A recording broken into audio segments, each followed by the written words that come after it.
If you have got a capacity to spend, you spend it, we will pay it. It is irrespective of the allocation made in the budget. अगर budget के अंदर में 1 लाख करोड़ की गई है और खर्चा आता है 1.25 लाख करोड़ का, गवर्नमेंट 1.25 लाख करोड़ रुपया देगी, उसके ऊपर में कोई कैपिंग ही नहीं होगी. It is not a budget dependent scheme, it is a demand driven scheme. जितनी डिमांड आएगी और उसको 125 दिन के लिए बाध्य रूप से दिया जाएगा. आज की प्रेस वार्ता जो है, जैसे कि हम जानते हैं कि गवर्नमेंट की तरफ से, हमारी सरकार की तरफ से एक स्कीम नई लॉन्च की गई है जिसका नाम शॉर्ट में है VBG रामजी. इसके बारे में बहुत सारी गलत फहमियाँ हमारे जो अपोजिट लोग हैं, हमारी अपोजिशन पार्टियां हैं, वो बहुत सारी चीज़ें भ्रम फैला रहे हैं जनता के बीच में. कुछ नाम के ऊपर वो भ्रम फैला रहे हैं. मैं एक आपसे स्पष्ट कर देना चाहता हूं कि इस स्कीम का नाम है विकसित भारत गारंटी फॉर रोजगार एंड आजीविका मिशन ग्रामीण, जो इसका फुल फॉर्म है. शॉर्ट में इसको बोलना थोड़ा सा मुश्किल रहता है, तो शॉर्ट में इसको VBG रामजी कह के हम पुकार रहे हैं. इसमें बहुत सारी चीज़ें जो हैं पुरानी स्कीम से हटके हैं.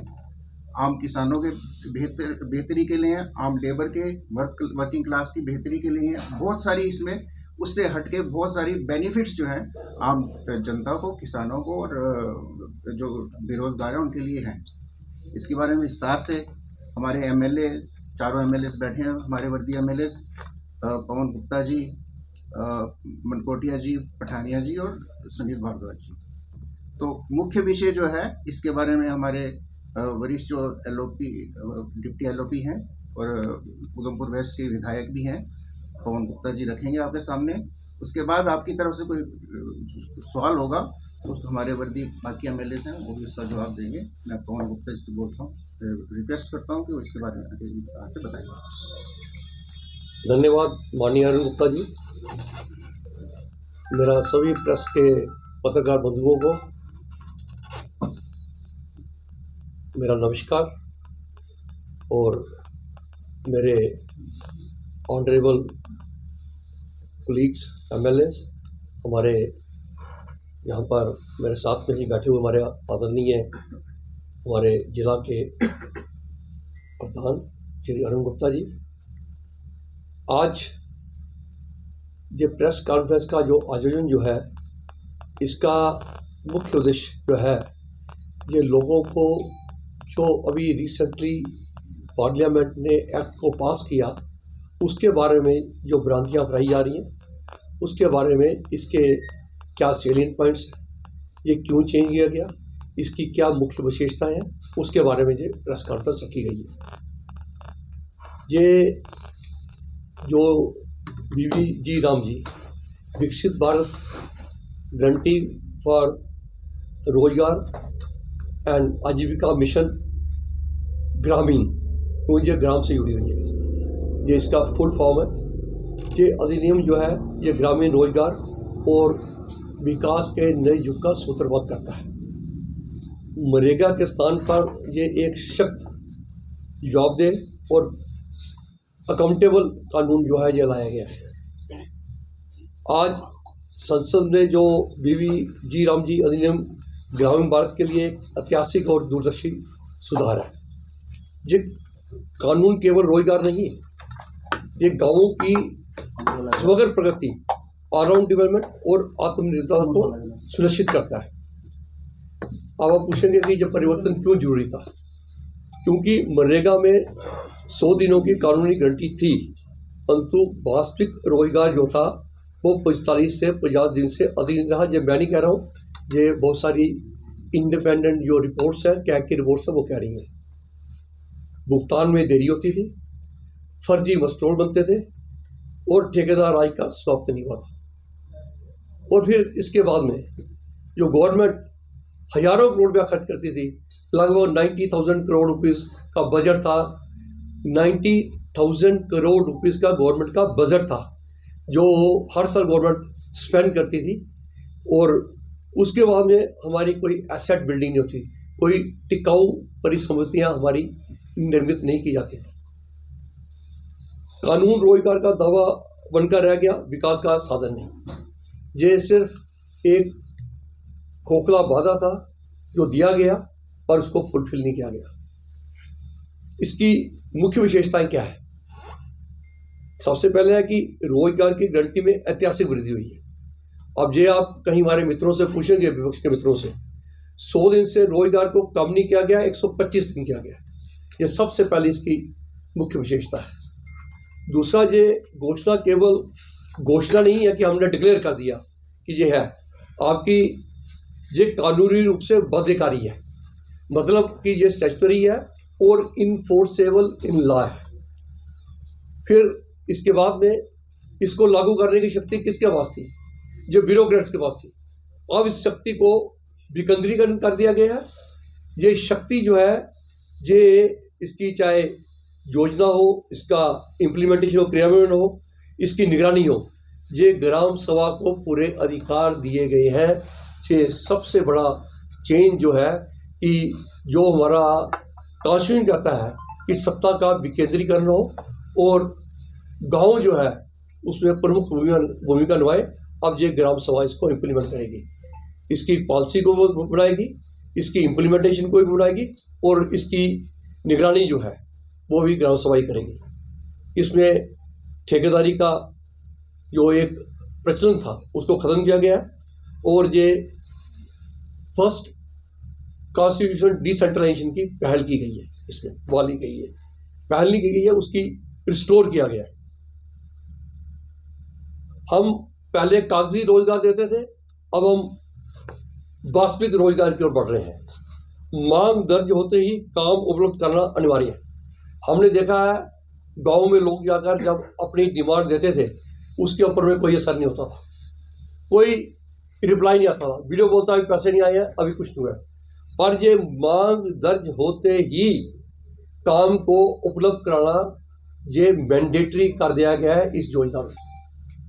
ये एक रेडिकल डिपार्चर है, जो पिछली स्कीम थी हमारी उससे ये नया एक जो इसमें अध्याय ऐड किया गया है।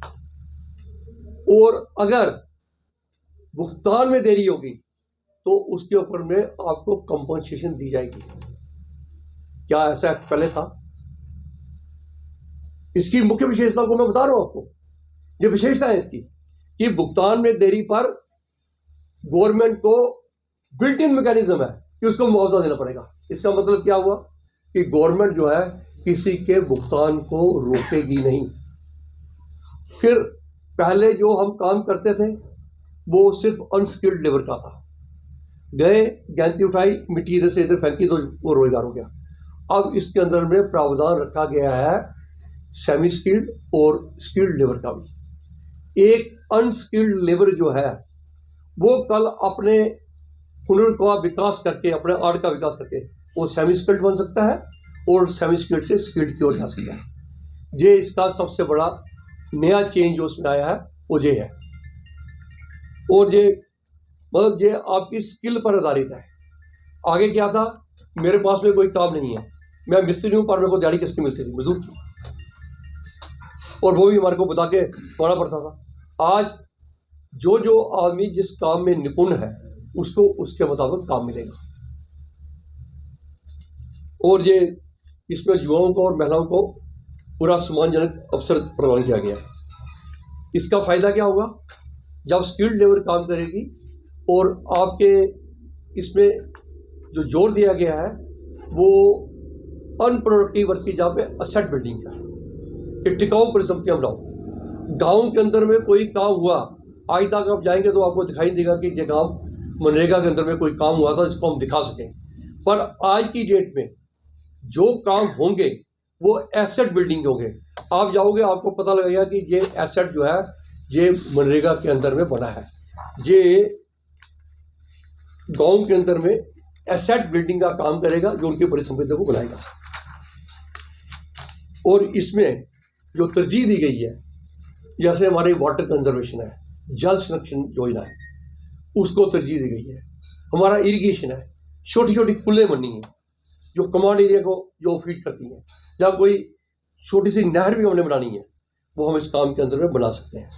इसके अंदर में हम सड़कों का निर्माण कर सकते हैं, इसके अंदर में हम साइल कंजर्वेशन कर सकते हैं, वाटर कंजर्वेशन के साथ साथ में साइल कंजर्वेशन भी कर सकते हैं।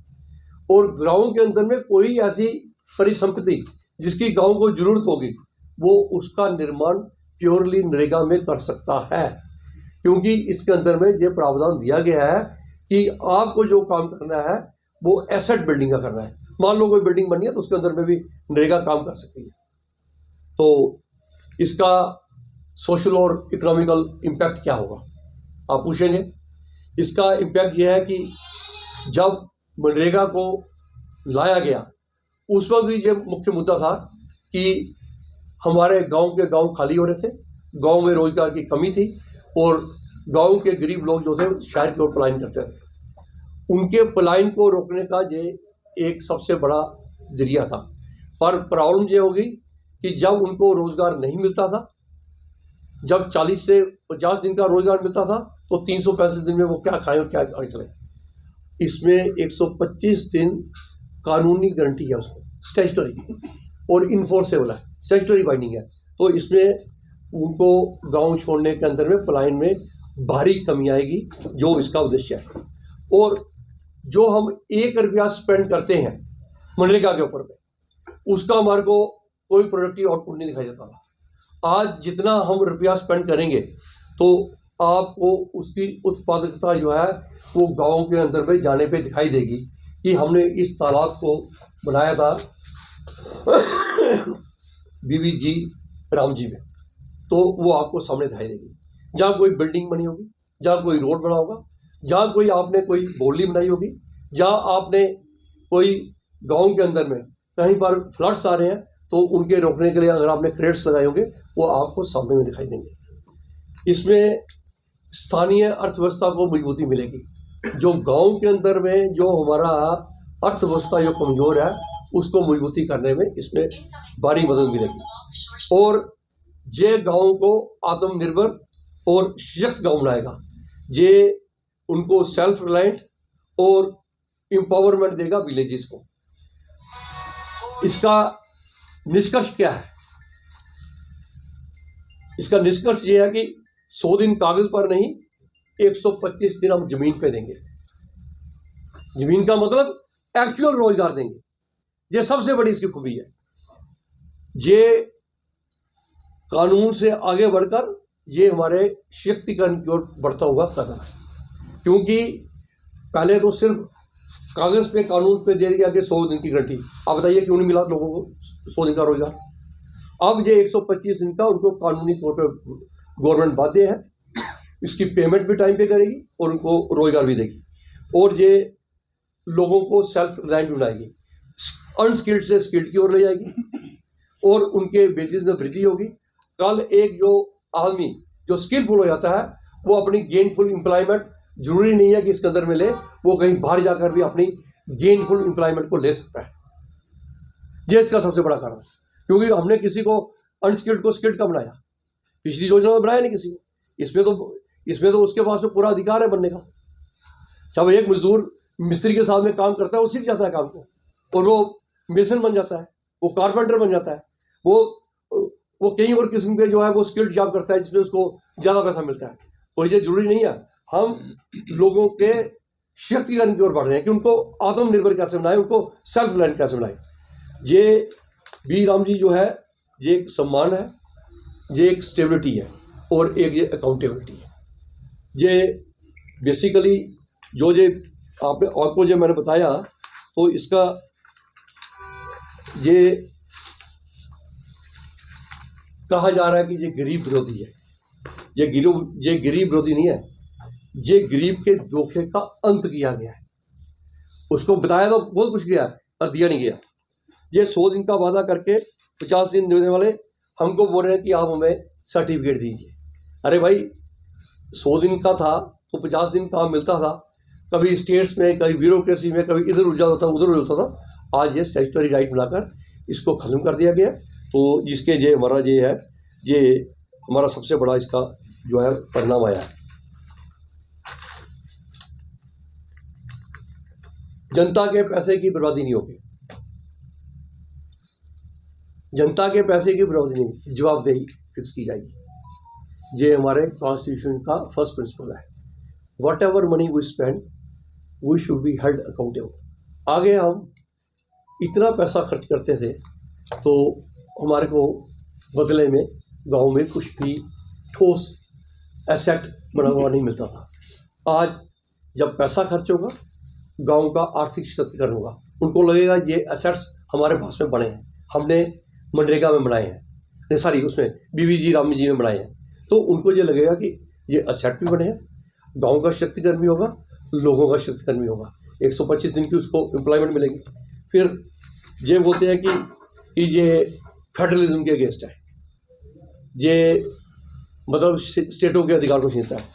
मैं ये कहूँगा जब ग्राम सभा अपने कामों का चयन करेगी, उनको क्रियान्वित करेगी, उनकी निगरानी करेगी, तो उसका अर्थ क्या हुआ कि पीपल और सुप्रीम, नॉट एनीबॉडी एल्स। जो हमारे कॉन्स्टिट्यूशन में कहा गया कि हम भारत के लोग, तो ये भारत के लोगों के द्वारा ही बनाया गया, भारत के लोगों के लिए बनाया गया। इसमें कोई भी हमने किसी भी स्टेट के राइट को इंक्रोज नहीं किया है।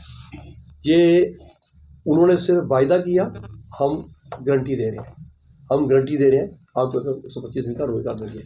तो इसमें जो मैंने मुख्य बिंदु थे वो आपको मैंने इसमें बता दिए।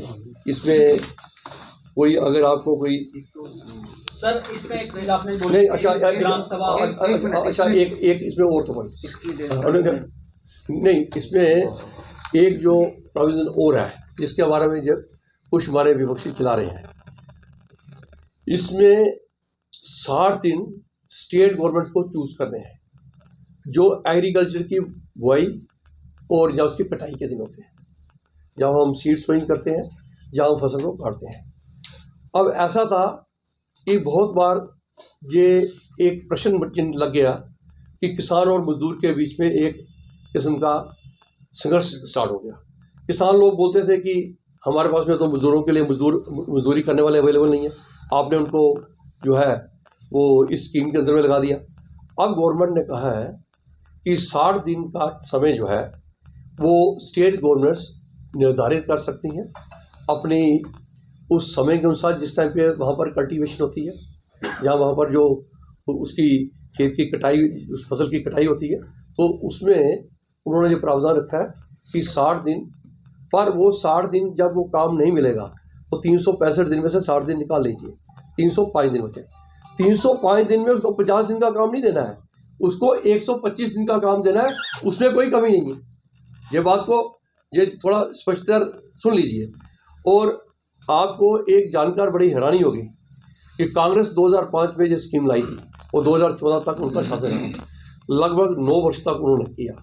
उन्होंने कुल इसके ऊपर में 4 लाख करोड़ रुपया, 4,10,000 करोड़ रुपया खर्च किया, जबकि मोदी जी के कार्यकाल में हमारे पिछले 10 साल में लगभग 9 लाख करोड़ रुपया इसके ऊपर खर्च किया गया। ये एक डबल पैसा खर्च किया। जो लोग बार बार इस चीज़ को बता रहे हैं कि बीजेपी ने, उनके टाइम से हमने डबल से ज़्यादा खर्च किया, हमने उनके टाइम से डबल से ज़्यादा खर्च किया। ये मैं नहीं बोल रहा हूँ, 6 आपके पास में गूगल पे जाएंगे, सर्च करेंगे, आपको ये रिकॉर्ड मिल जाएंगे। और कांग्रेस किस मुंह से कह रही है? कांग्रेस के पास में कोई कुछ करने के लिए कुछ नहीं है। उनके पास में चूंकि वो बार बार उनको लगा कि ये स्कीम जो थी ये कांग्रेस की कई विफलताओं का एक स्मारक बन गया था, मोदी ने कहा था, क्योंकि इसमें सोशल ऑर्डर नहीं था प्रॉपर। इसके अंदर में अब इसके अंदर में जो है वो प्रॉपर जियो टैगिंग की जाएगी कामों की, मैं बता रहा हूँ। और जो जितने लेबरर्स काम करेंगे उनकी हाजिरी जो है वो भी बायोमेट्रिक कर दी गई है, उनके टाइम से हाजिरी लगेगी, टाइम के ऊपर में सारा कुछ होगा। और जियो टैगिंग के बाद में इनका सैटेलाइट से गवर्नमेंट निरीक्षण भी करेगी। इसका मतलब ये है कि जो फ्रॉड के जितने काम थे वो सारे काम बंद होंगे। अब जो काम ग्राउंड पे होगा, जो हमारे गरीब लोग हैं उनको रोजगार भी मिलेगा और सॉलिड असेट बिल्डिंग के कार्यक्रम किए जाएंगे, जो इसका मेन मकसद है। सर इसमें 60-40 की रेशो पहले ये थी 90-10 की, तो आपको नहीं लगता राज्यों में जो वित्तीय जो उसके ऊपर भार जो है वो ज़्यादा पड़ेगा? क्योंकि जम्मू कश्मीर की बात करें तो पहले ही बाढ़ के कारण, पंजाब में भी देखिए हमारे जम्मू कश्मीर 60-40 की जो रेशो है, 40% एक्स्ट्रा बोझ जो है ये राज्य सरकारों के ऊपर नहीं पड़ा। सुरेंद्र जी, मैं आपको एक बात स्पष्ट कर दूं, जितने भी हमारे पर्वतीय राज्य हैं, चाहे नॉर्थ ईस्ट से लेकर उत्तराखंड से लेकर हिमाचल से लेकर इधर, उन सब में रेशो को 90-10 रखा गया। हाँ, हमारे यहाँ पर यूटी के अंदर में 100% फंडिंग सेंटर से आई। हमारे क्या हाँ, इसमें कोई जितना काम जहाँ से निर्धारित होगा ये बजट के ऊपर में अलोकेटेड नहीं है। सुन लीजिए, नहीं, पहले मेरे सब सुनिए, ये शायद बड़ा फाइनल पॉइंट है। It is not dependent on the amount allotted in the budget. If you have got a capacity to spend, you spend it, we will pay it. It is irrespective of the allocation made in the budget. अगर budget के अंदर में 1 लाख करोड़ की गई है और खर्चा आता है 1.25 लाख करोड़ का, गवर्नमेंट 1.25 लाख करोड़ रुपया देगी, उसके ऊपर में कोई कैपिंग ही नहीं होगी। It is not a budget dependent scheme, it is a demand driven scheme. जितनी डिमांड आएगी और उसको 125 दिन के लिए बाध्य रूप से दिया जाएगा। इसमें आपने पूछा कि 40%, वो इसलिए ये कैग की रिपोर्ट में आया, बहुत सारे ऑडिट में आया। स्टेट गवर्नमेंट्स को पता था कि हमारा पैसा बहुत कम लगता है, स्टेट गवर्नमेंट्स ने अपनी ड्यूटी को अबंडन कर दिया। उन्होंने इसके ऊपर में कोई चेक्स एंड बैलेंसेज होते थे, वो नहीं होते थे, फर्जी मस्टोर बनाते थे। लोगों को अफसर मिलकर, ठेकेदार मिलकर सब वो फर्जी काम ड्रा करके किसी के अकाउंट में पैसा डाला और उसको ड्रा कर दिया। जिस दिन मेरी जेब से पैसा लगेगा और दूसरे की जेब से भी लगेगा तो मैं उस काम को ठीक से करवाऊंगा। ये 60-40 की रेशो इसलिए नहीं। आपने बहुत बार कहा कि 100 जो पहले काम होता था वो कागजों में विकास होता था, लेकिन अब वास्तविकता में होगा। कागजों की बात करें तो साल 2015-16 का अगर हम आंकड़ा देखें, साल 2015-16 से लेकर साल 2017-18 तक जिला उधमपुर की बात करूं तो 32 करोड़ की लाइबिलिटी जो है वो इस स्कीम के तहत है, मनरेगा जिसे हम पहले कहते हैं, मनरेगा के तहत है लाइबिलिटी। 15 और 18 के बीच में वो सरकार थी, भाजपा की थी। आप कागजों की बात कर रहे हैं, 11 साल से भारत में जो है भाजपा की सरकार है, तो फिर 11 साल से आप भाजपा क्यों कागजों में विकास करवा रही थी?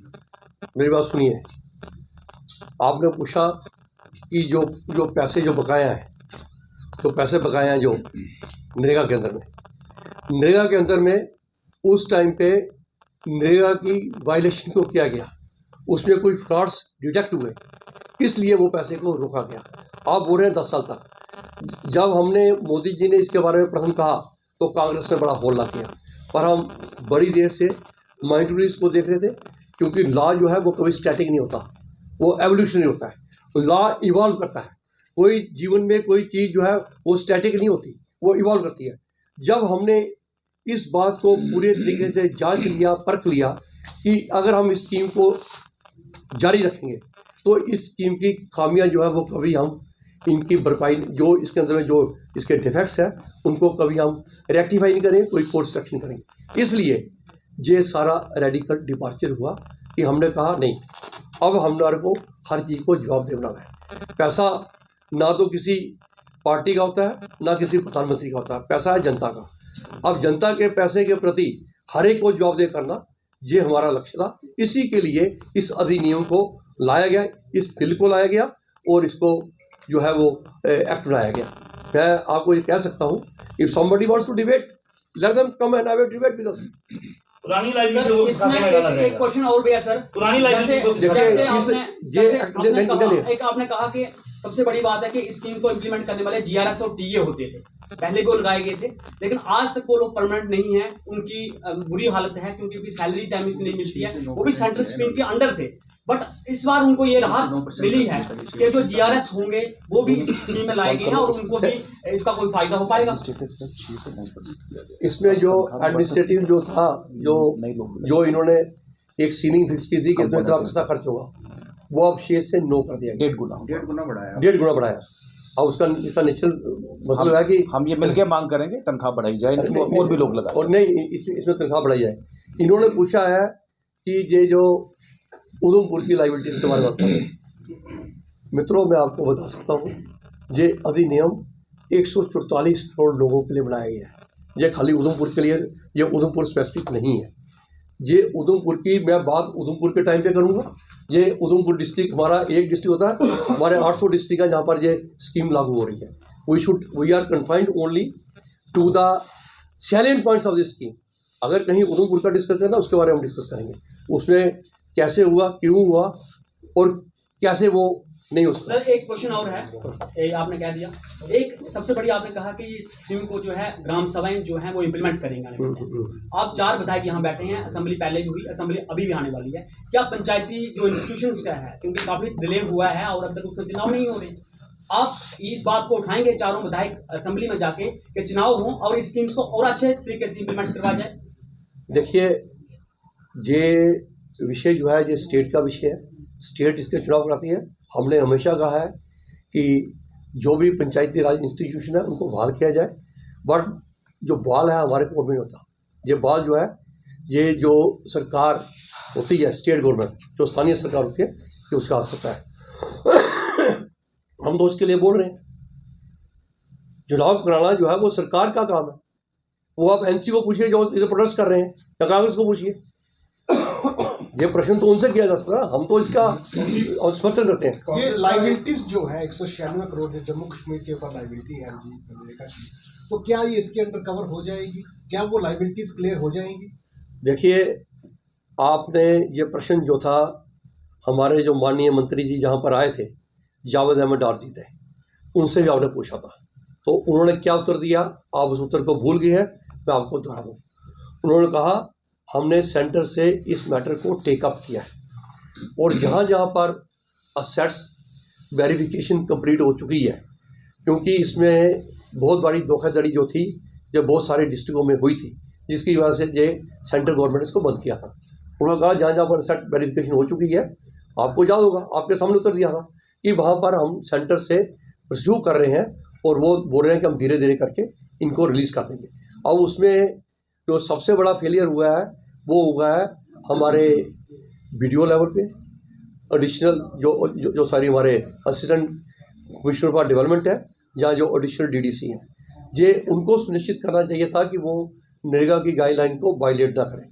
अब उन्होंने जो किया है तो उसका परिणाम तो लोग भुगत रहे हैं। इसमें हमारे बहुत सारे सरपंच भी हैं जिनके पैसे फंसे हुए हैं, पर हम कोशिश कर रहे हैं, हम लगे हुए हैं। आपको याद होगा हमने असेंबली में इस प्रश्न को उठाया था, हमने गवर्नर साहब के पास भी इन प्रश्नों को उठाया है और हम इनको उठाते रहेंगे, पर वो एक पर्टिकुलर ईयर के रेंजिंग है और है भी वो हमारे ही स्टेट का है, क्योंकि ये अधिनियम जो बना है ये पूरे भारतवर्ष के लिए बना है। तो इसके ऊपर में जो आपको प्रश्न पूछना है वो इस अधिनियम के ऊपर में पूछिए और पूरे भारतवर्ष को जो पर्टेन करता है उसको पूछिए। पवन जी, कहीं ना कहीं विपक्षी दल जो है उनका ये भी कहना है कि योजना जो है उसमें बदलाव किए थे तो कोई बात नहीं, लेकिन महात्मा गांधी के नाम से क्या परेशानी थी जो भाजपा ने योजना का नाम ही बदला? देखिए, जब योजना का हमने आमूल चामूल परिवर्तन किया है तो ये सरकार का विषय रहता है कि उसको क्या क्या नाम दें। मेरी बात सुनिए, उन्होंने तो हर चीज़ को अपने परिवार के नाम से जोड़ा।